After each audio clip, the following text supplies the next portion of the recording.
Assalamualaikum warahmatullahi wabarakatuh. Nah, saya Didu yang membongkar ada operasi rahasia geng SOP pimpinan Jokowi sukses lumpuhkan pusat komando Prabowo. Nah, saya Didu ya di akun X-nya menulis pusat komando Presiden Prabowo sudah berhasil dilumpuhkan oleh geng SOP. Salah satu pusat komando untuk yang pertama pemberantasan korupsi, 2 penertiban oligarki, 3 pengembalian aset negara adalah tim penertiban kawasan hutan atau PKH. Fakta keberhasilan tim PKH sebelum berhasil dilumpuhkan berupaya penyitaan sekitar 8 juta hektar lahan, pengembalian ratusan triliun rupiah ke negara, dan berkurangnya korupsi dan penyeludupan. Nah, setelah Ketua Pelaksana PKH mantan Jampitsus Febri Ardiansyah ditahan, maka terlihatlah PKH lumpuh. Terlihat dari 1. Tidak ada lagi penangkapan perampok negara, 2. Tidak ada lagi penyitaan denda hasil rampokan, 3. Tidak ada lagi operasi di lapangan penyitaan aset. Geng SOP seakan sudah menang, terlihat dari semakin gencarnya serangan kepada tim PKH, seperti 1. Serangan terhadap Ketua Tim Pengarah Jenderal Purnawirawan Syafri Samsudin, Pak Syafri, dengan berbagai. Jadi menurut saya Didu, Syafri Samsudin atau Menhan ini di framing ya seakan terlibat dalam kasus korupsi yang kemarin digrebek oleh tim Tipikor Polri ya. Jadi disangkut pautkan ada keterlibatan Menhan di situ. Nah, menurut saya Didu ini serangan dari geng SOP sengaja di framing ya untuk melumpuhkan yaitu orang-orang Prabowo. Yang kedua, serangan kepada tim pengarah Ketua BPKP yang bertugas menghitung berapa kerugian negara yang harus jadi tanggung jawab perampok negara. 3. Muncul tuntutan pengubaran Satgas di beberapa daerah. Semoga Presiden Prabowo konsisten melaksanakan pernyataan beberapa saat lalu bahwa siapapun melawan tim PKH maka melawan Presiden dengan kembali membangkit semangat tim PKH seakan sudah berhasil dilumpuhkan oleh geng SOP. Jadi menurut saya Didu, apa yang selama ini dikerjakan oleh Satgas PKH melakukan penertiban kawasan hutan ya. Jadi ada serangan-serangan memang dari geng SOP untuk melumpuhkan nih ya. Karena apa yang dilakukan oleh kenapa sih oligarki ini bahaya sekali, Pak ya? Oligarki lah yang menyogok penegak hukum sehingga siapa yang tidak pernah ada orang yang bisa menang melawan oligarki. Mulai dari kepolisian, kejaksaan, pengadilan. Tidak pernah ada bisa menang. Oligarki lah yang menyogok politisi sehingga dia bikin aturan sesuai dengan dia inginkan, undang-undang, perda, dan lain-lain. Itulah oligarki yang bikin, menyogok politisi. Oligarki lah yang menyogok pejabat dan menjadikan membiayai pejabat menjadi bupati, gubernur, presiden. Itulah oligarki. Nah, oligarki lah yang memelihara bintang-bintang, menjadi pelindung mereka. Bintang coklat, bintang ya ini. Nah, jadi oligarki ini mengatur semuanya. Dan kita harus ingat, Bung Indra. Nah, negara yang diatur oligarki itu pasti negara yang rakyatnya tidak berdaulat. Satgas PKI itu abal-abal. Bagaimana Anda semua menyatakan abal-abal kalau dia sudah mengembalikan ribuan triliun dalam waktu 1,5 tahun? Abal-abalnya di mana? Jadi pihak-pihak menyatakan PKH abal-abal, kalian saya menyatakan di tempat ini, di Obor Rakyat, saya menyatakan kalian adalah corong oligarki untuk melawan. Sebelum lebih jauh ke situ ya Bang, saya tuh sejak lama itu bertanya-tanya dalam hati. Kenapa yang ditunjuk oleh Satgas PKH dalam hal ini oleh Pak Syafri, itu Febri, bukan Jaksa Agung? Itu saya bertanya, ada apa ya?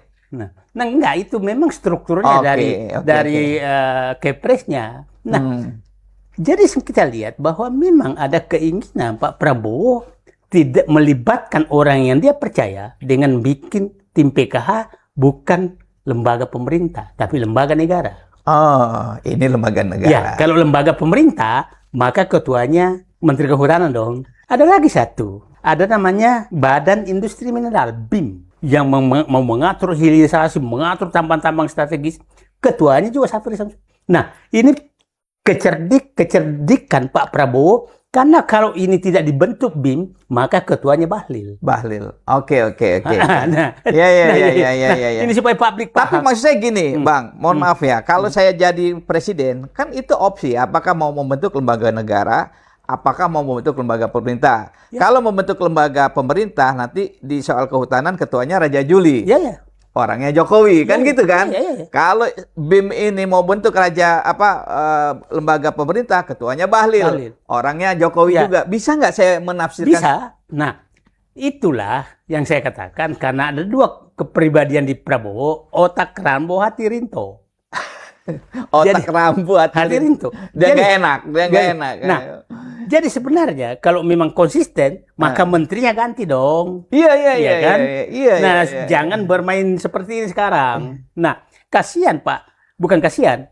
Karena mungkin juga hanya percayanya ke Safri, maka Safri dikasih jabatan. Bayangkan Pak Safri menghadapi semua oligarki, menghadapi semua bintang-bintang yang menjadi pelindung oligarki. Pertarungan perebutan kekuasaan baru dimulai. Karena yang nyata sebenarnya itu pertarungan kekuasaan itu bukan pertarungan antara Prabowo dengan Anies. Tapi sebenarnya adalah pertarungan Jokowi dengan Prabowo. Itu sebenarnya yang terjadi di Indonesia. Kita harus membaca safari politik Jokowi ini sekarang adalah istilahnya sudah masuk di titik to kill or to be kill. Pak Prabowo mengalahkan oligarki atau oligarki yang mengalahkan Prabowo. Akhirnya di situ keluar karena simbol pelindung oligarki yaitu Joko Widodo yang sering saya katakan geng Solo oligarki Parcok ini dimunculkan sekarang. Dan kita lihat bahwa sebenarnya kejadian lapangannya adalah saya menduga betul bahwa ini akan bergabung selain tadi intinya Solo oligarki Parcok. Nah, Parcok ini mulai pecah, nanti saya jelaskan. Parcok, tapi yang jelas akan bergabung di situ para koruptor dan di Lampung udah kelihatan, para pelaku judi online, para pelaku penyelundup, para bandar narkoba akan bergabung untuk membiayai. Karena ini yang merasa semua terganggu oleh Prabowo. Jadi yang mau dibersihkan Prabowo itu oligarki, penyelundup, pengempang pajak, judi online, Pak Parcok itu berkumpul di bawah komando daripada Jokowi. Peristiwa tanda kutip kudeta 98 sepertinya sulit terjadi saat ini. Banyak sekali dikasih. Jadi gini, peristiwa 98 itu kita tahu kekuatan Pak Harto itu kan ada 4 pilar sebenarnya. ABRI, polisi masih dalam di situ, politik dia kendalikan Golkar, birokrasi dia kendalikan, kemudian tokoh-tokoh agama dia kendalikan. Nah, birokrat. Ini runtuh bersamaan. 4 kaki Pak Harto runtuh bersamaan. Nah, kita masih ingat pada saat yang mengumumkan pertama adalah Harmoko, Ketua DPR MPR dan Ketua Golkar menyatakan Pak Harto rakyat sudah nggak percaya. Itu kan runtuh pertama. Runtuh kedua birokrasi. Munculnya 11 atau 13 menteri yang dipimpin Ginanjar Kartasasmita. 16 ya. 16 mengundurkan diri. Pak Harto runtuh di kaki kedua. Kaki ketiga pada saat itu adalah ABRI.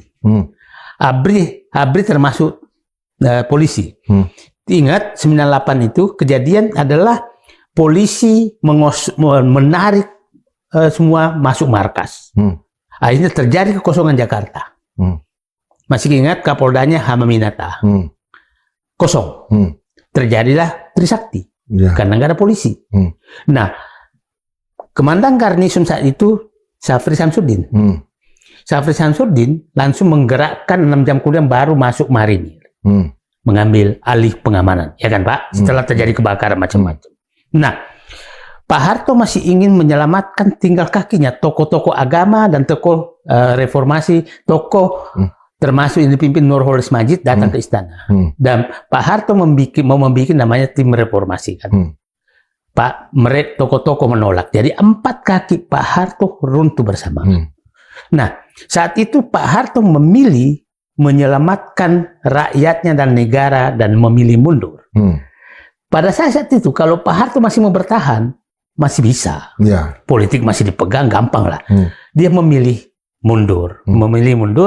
menyelamatkan rakyat dan negara karena kepercayaan sudah tidak ada. Nah, itu anak-anak muda pahamilah ini yang terjadi. Nah sekarang di mana? Nah, apakah itu akan terjadi sekarang? Dan ingat, nah benar Bung Indra bilang tadi, dua presiden sangat kuat jatuh itu bukan karena politik, tapi karena kelangkaan bahan pokok. Nah, iya itu. Ya, Pak Bung Karno itu beras loh yang paling susah. Orang ngantri, pangan sandang susah banget. Inflasi 600%. 900%. Nah, hal yang sama terjadi di 98.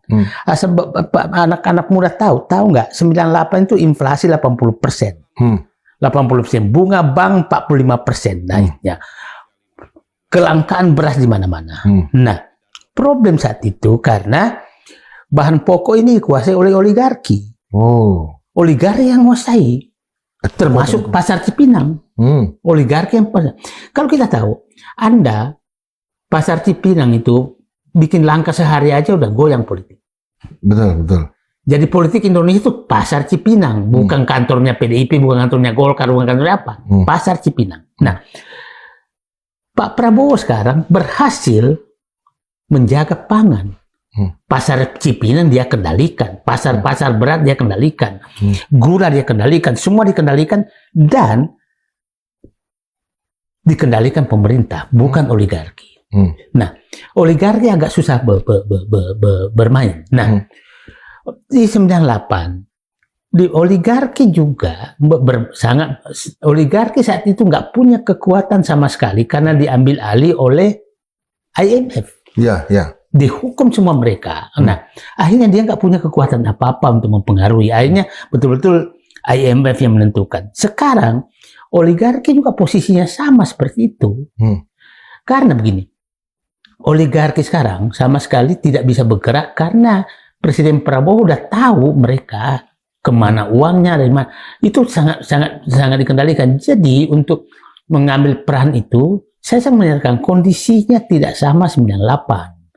Nah, tidak sama sekali karena Prabowo sudah bisa mengendalikan oligarki dan pangan dan bahan pokok. Jadi kemarahan rakyat di bawah agak susah didorong terkait. Nah, itu yang itu Bung Indra. Jadi kondisi 98 kalau ada ingin menggunakan kondisi 98 untuk menjatuhkan presiden, saya yakin tidak. Itu yang kedua.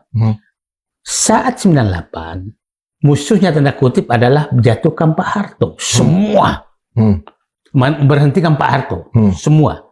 Sekarang tidak berdemikian. Karena ada risiko dinasti Jokowi yang terlalu nafsu untuk mengambil kekuasaan. Jadi waktu 98 belum ada bayangan itu. Nggak ada bayangan itu. Jadi yang penting ganti dulu siapa yang naik dengan harapan dulu bahwa Megawati akan naik. Itu harapan mereka. Nah, sehingga terjadilah saat itu Pak Harto mengambil jalan tengah dan menurut saya sangat bijak. Beda dengan sekarang. Ya, menunjuk Habibie. Kalau ini kan menunjuk Gibran kan revolusi lah.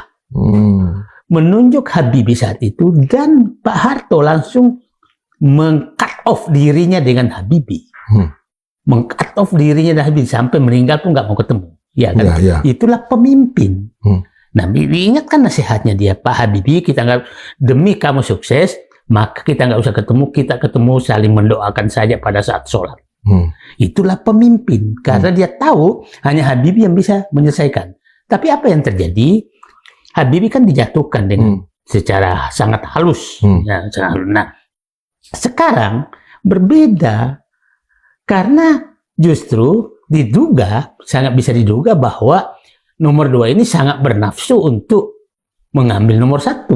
Dan itu terbaca di mana-mana, termasuk gerakan bapaknya kemana-mana gitu kan.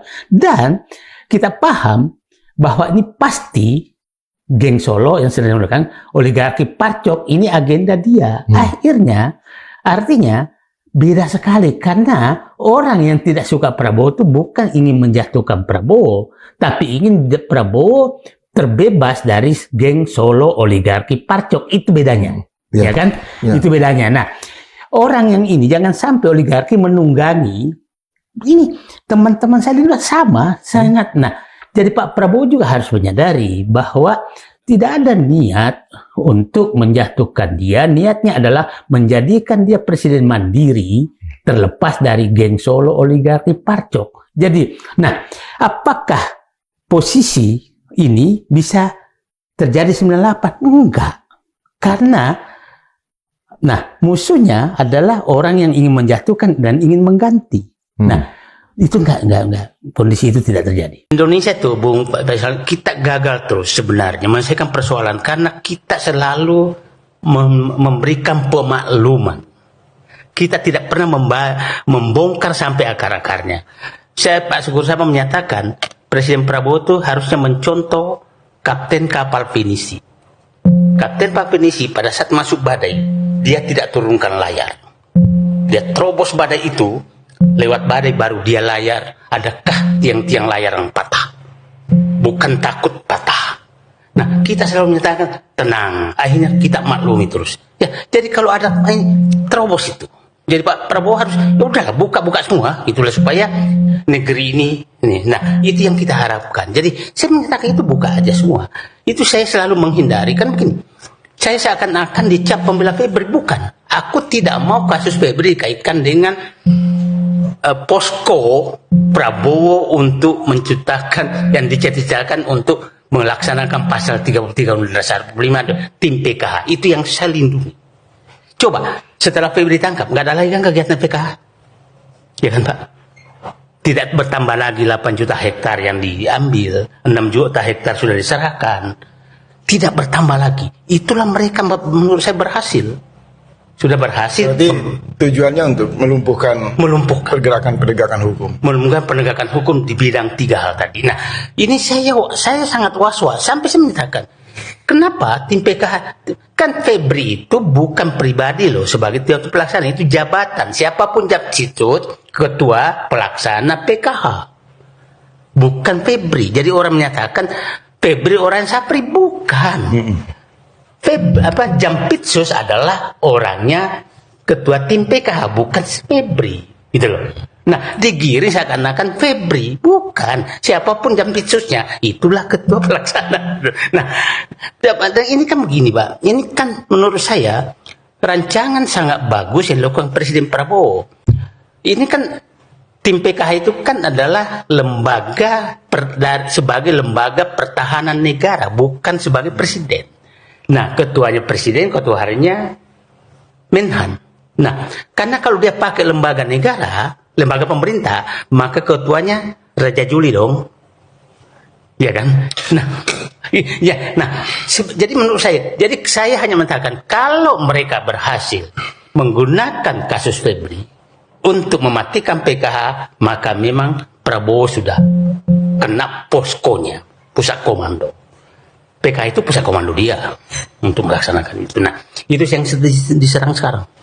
Pak Prabowo, saya selalu menyatakan 90% masalah Prabowo adalah karena kelakuan orang dalam. 90%. Omongan orang dalam yang bikin masalah ini, dalam masalah arogansi yang saya katakan tadi, penguasa bermental oposisi. Itu yang sangat benar. Coba lihat dah. Faktanya bahwa orang dalam merusak. BGN itu kan orang di dalam kamar tidur. Iya. Dan dikotori kamar tidurnya presiden. Iya, betul itu. Kamar tidurnya presiden yang dilakukan oleh orang yang diizinkan masuk ke kamar tidur. Iya. Jadi pengkhianatan tertinggi sebenarnya adalah orang dalam. Prabowo ini harus diserang. Karena dia dilingkari oleh kelompok-kelompok ABS, asal Bapak senang gitu. Harusnya kan dikasih tahu juga, misalnya Pak kemarin 10 tambah 6 Bapak ngomong 17, itu keliru Pak, harusnya itu 16. Itu kan nggak ada yang pernah mengingatkan dia. 82 triliun? Ya sama, seperti itu juga. 10 tambah 2, 13, Pak Bapak salah Pak, gitu-gitu. Itu kan menjadi olok-olok. Menurut saya harusnya ada yang mengingatkan pada saat beliau salah gitu loh. Jangan sampai akhirnya publik menertawakan. Nah, kita mengingatkan, bukan menertawakan presiden. Pak Presiden ini salah Pak. Jadi tujuan kita justru banjir. Nah, saya khawatir Londo Ireng itu justru berada di lingkaran istana, bukan di luar istana. Karena membiarkan presiden salah terus gitu loh. Ini kan juga pembantu-pembantunya dalam bidang komunikasi seolah-olah membenarkan, mencari pembenaran. Sudahlah, harusnya cukup dengan satu kalimat atau dua kalimat. Mohon maaf apabila pernyataan Presiden Prabowo menyinggung kaum akademisi, jurnalis maupun LSM. Maksudnya begini, saya kira itu saja. Jangan diperpanjang, mohon maaf. Juga jangan bela diri, ini ya kan sepertinya malah justru menyerang pihak-pihak yang mengingatkan. Saya kira bahkan sekarang ini orang sudah mulai menumpahkan semua permasalahan kehidupan berbangsa bernegara kepada Prabowo, bukan kepada Jokowi lagi. Sehingga apa? Kita lihat dengan mudahnya putra mahkotanya Gibran mulai menyusun kekuatan dalam 2029. Ini jangan main-main loh. Ketika kita lengah hanya menekan Prabowo, dia menyusun kekuatan. Jadi apa melihat ini situasi yang diciptakan yang sengaja menyerang Pak Prabowo, lalu ada anarkisir lain kira-kira yang sedang membangun kekuatan memanfaatkan situasi itu. Dan pola seperti ini yang menonjol sekali terjadinya aksi kerusuhan Agustus kemarin. Itu kan sangat jelas sekali. Kerusuhan, kemudian isunya bubar ke DPR, kemudian di endingnya PSI mengeluarkan pernyataan meminta Presiden Prabowo mundur karena dipandang tidak mampu menangani permasalahan keamanan di ibu kota. Bahkan kan beberapa kali saya bilang bahwa saat ini terjadi operasi garis dalam dilakukan oleh Jokowi CS. Apakah di internal kekuasaan, anggaplah di kabinet lah, clear akan mendukung pemerintahan yang ada, atau jangan-jangan ada dulu dalam daging juga di dalam? Sekarang ini sedang berlangsung operasi garis dalam yang dilakukan oleh geng Solo untuk selalu melemahkan kan otoritasnya Prabowo. Gitu. Karena memang geng Solo juga tidak menghendaki Prabowo jatuh turun di jalan. Justru yang mereka kehendaki ini terus dilemahkan sehingga 2009 ini bukan lagi menjadi kekuatan politik yang menjadi ancaman buat geng Solo.